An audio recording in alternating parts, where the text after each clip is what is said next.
छंद असावा जो आपल्या मनाला आवडेल असा. असाच एक छंद माझ्या आईने जोपासला. हे पहा, ही नाणी खूप वर्षापूर्वीची जुनी आहेत. 1947 पासून ते यातील काही नाणे 1800 या शतकातीलही आहे. हे सगळे नाणे खूप वर्षापूर्वीचे आहेत, जे आईने खूप जपून ठेवलेले आहेत. मला हे खूप फार जुन्यापूर्वीचे नाणे बघायला भेटलेत आणि मी तुम्हालाही दाखवते.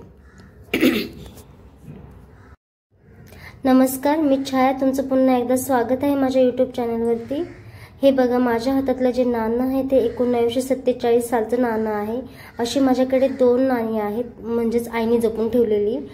1947 रोजी भारत ज्यावेळेस स्वतंत्र झाला त्यावेळेस या कॉईनची किंमत म्हणजेच 1 रुपयाची किंमत 4.16 एवढी होती आणि त्यानंतर हळूहळू करत रुपयामध्ये घसरण होत गेली. पण ह्याच्या मागे जर बघितलं तर सिंहाचं चित्र आहे आणि समोरील बाजूमध्ये जॉर्ज 6वा या ब्रिटिशाचं चित्र आहे.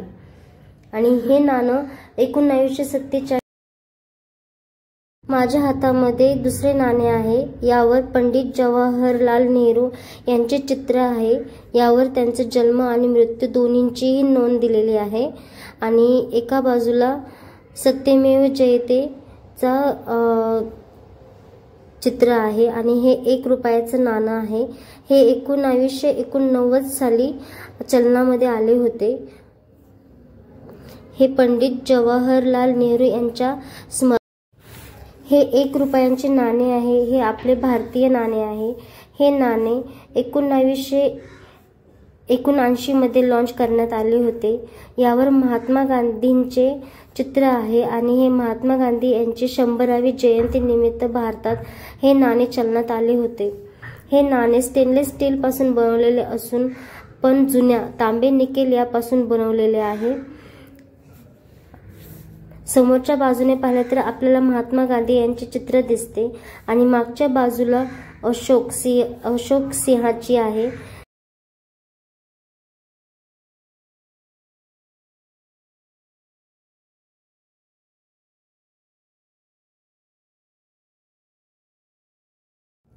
माझ्या हातातले हे 1 रुपयाचं नाणं आहे. ते तांबे आणि निकेल पासून बनवलेलं आहे.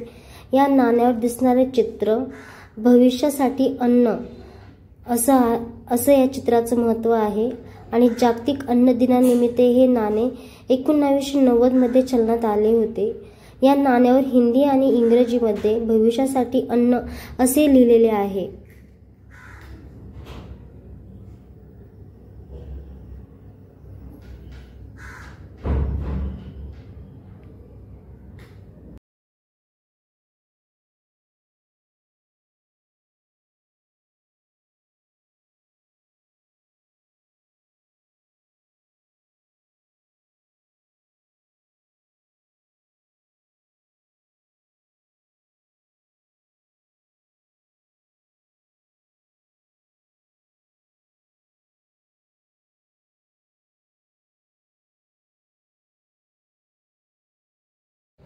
माझ्या हातात जे नाणे आहे ते 1833 ते 1835 शतकातील एक दुर्मिळ नाणे आहे.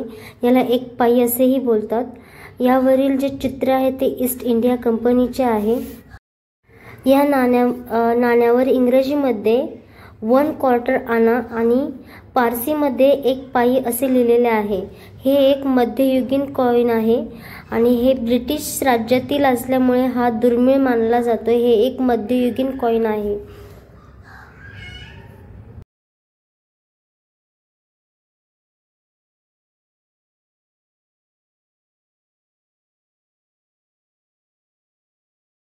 आणि याच कॉईनची मागची बाजू पाहता तर तुम्हाला असे दिसेल की यावर तराजूचे चिन्ह आहे.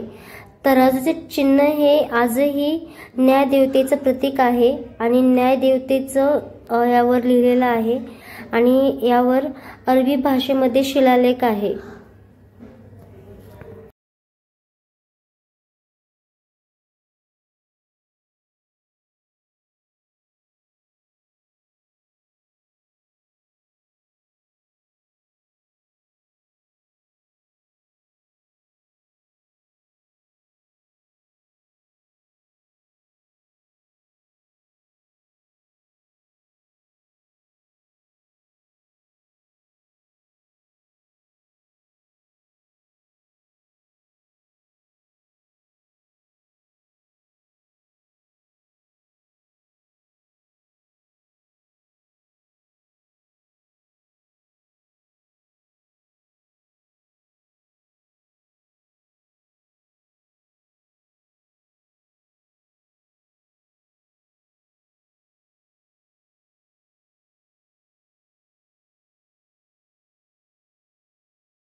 हे थायलंडमधील 5 बथाचं नाणं आहे आणि यावर जे चित्र दिलेलं आहे हे एक मंदिराचं चित्र दिसतं।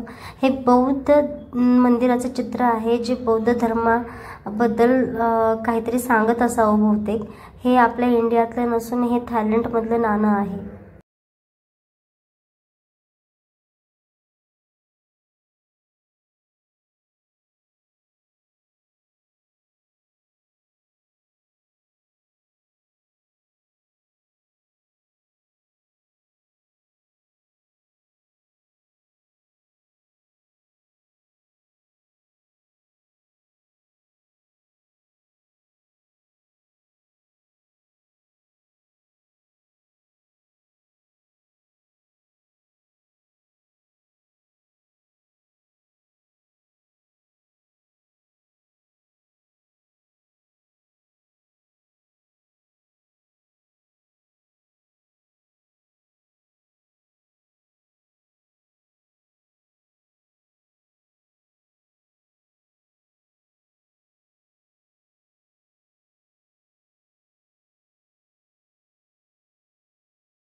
असाच एक व्हिडिओ घेऊन मी पुन्हा येईल। तोपर्यंत थँक्यू सो मच व्हिडिओ पाहिल्याबद्दल।